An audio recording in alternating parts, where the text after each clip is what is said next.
નમસ્કાર, આપ જોઈ રહ્યા છો JKS ન્યૂઝ ગુજરાતી। વાત કરીએ તો અરવલ્લી જિલ્લા બેઠક માટે આવેલા ઉમેદવાર પાછલા બારણે થયા રવાના। સમગ્ર વાત કરીએ તો જિલ્લા કાર્યાલય ખાતે કાર્યકરો અને અગ્રણીઓ સાથે બેઠક કરવા આવેલા ઉમેદવાર શોભનાબેન સામે વિરોધ પ્રદર્શન જોતા પાછલા બારણે રવાના થવાની ફરજ પડી હતી। ભીખાજીના સમર્થકો કાર્યાલયના મુખ્ય ગેટ આગળ મોટી સંખ્યામાં એકત્ર થઈને કરી રહ્યા છે વિરોધ પ્રદર્શન। કાર્યકરોએ ભીખાજીને ટિકિટ આપવાની માંગ સાથે ટિકિટ નહીં તો ચૂંટણીનો બહિષ્કારના કર્યા સૂત્રોચ્ચાર। સમર્થકો અને કાર્યકર્તાઓએ રસ્તા પર ભાજપના ખેસ અને ટોપીઓ ફેંકી દઈ પોતાનો રોષ ઠાલવ્યો હતો। આગામી કલાકોમાં શોભનાબેન સામે થઈ રહેલા વિરોધની આગ સાબરકાંઠા બેઠક ભાજપ માટે અગ્નિ પરીક્ષા સમાન નીવડે તેવી સ્થિતિ છે। જિલ્લા કાર્યાલયમાં યોજનારી ભાજપ સંગઠન અને શહેર સંગઠનની બેઠક પર વિરોધ પ્રદર્શનના કારણે મુલતવી રાખવાની ફરજ પડી હોવાની ચર્ચાઓ। શોભનાબેન સામે થઈ રહેલા વિરોધ અંગે જિલ્લા સંગઠનનું નામ મરી પાડવા તૈયાર ન થતા લોકોમાં અનેક તર્ક વિતર્ક સર્જાયા। JKS ન્યૂઝ ગુજરાતી સાથે મયુર પોકાર, માલપુર। મારું નામ મહેશ ઠાકોર છે। હું મોડાસા મુલોદ ગામનો વતની છું। અમે આજરોજ તાલુકા અલગ અલગ તાલુકામાંથી કાર્યકર્તાઓ બધા અહીંયા કમલમમાં રજૂઆત કરવા માટે આવ્યા હતા। બધા અહીંયા ભેગા થઈને કમલમમાં અંદર જવા કરતાં ત્યાંથી અમને હાથ પકડીને બહાર કાઢવામાં કે તમારી કંઈ જરૂર નથી એમ। તો અમે ભારતીય જનતા પાર્ટીને એટલું કહેવા માગીએ છીએ કે જો કમલમ છે દરેક કાર્યકર્તાના પરસેવાના મજૂરીના ફાળાથી બનેલું છે। આ કોઈ એક બે નેતાઓના પૈસાથી નથી બનેલું એમ। અને જો અમારો વિરોધ એટલો જ છે કે જો કાર્યકર્તાઓ જો દન રાત મજૂરી કરીને જો ભારતીય જનતા પાર્ટીને ઊભી કરેલી હોય અને એક બે દિવસમાં કે 4 મહિના 6 મહિના 12 મહિનામાં આવેલાને ટિકિટ આપતા હોય તો એનો અમે સજ્જડ વિરોધ છે।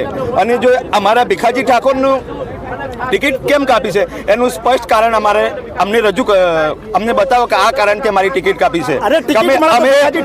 અમે આયાતી ઉમેદવારને ક્યારેય સ્વીકારવા માટે તૈયાર નથી।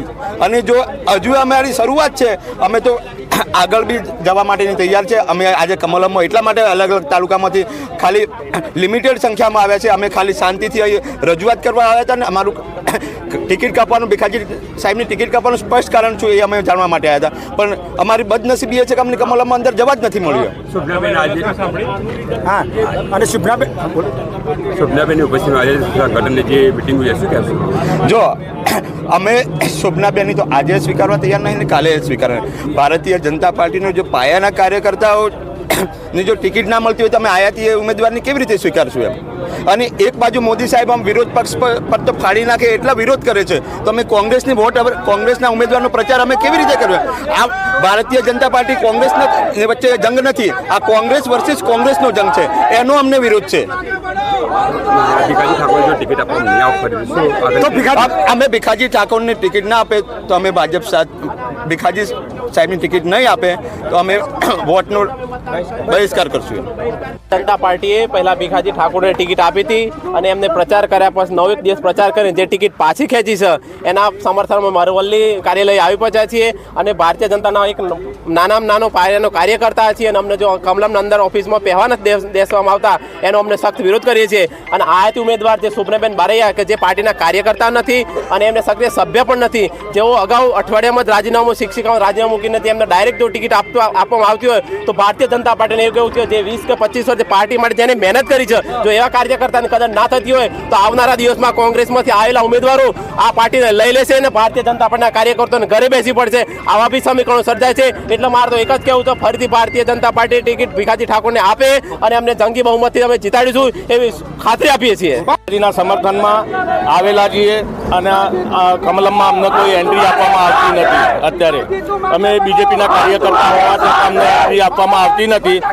એના માટે અમે અહીંયા શું ષડયંત્ર રચાઈ રહ્યું છે એ જાણવા માટે આવ્યા છીએ। બીજું કે જે તે આ પહેલાં ટિકિટ આપીને ટિકિટ પરત લીધી એનું કારણ જાણવા માટે આવેલા છીએ।